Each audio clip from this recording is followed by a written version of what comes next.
Güzgülərdə azıb qaldım, üzümü axtaranda.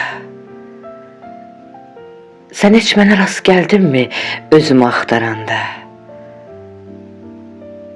Seyr etdiyin mənzərədən gözünü yaşaldımı?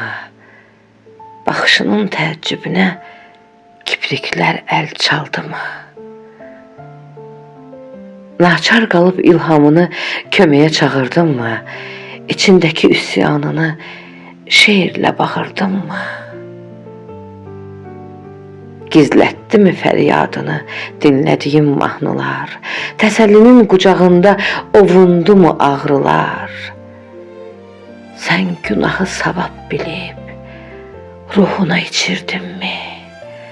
Son ümidin kəndirini boynuna keçirdinmi? Çəkdinmi yer kürəsini ayağının altından?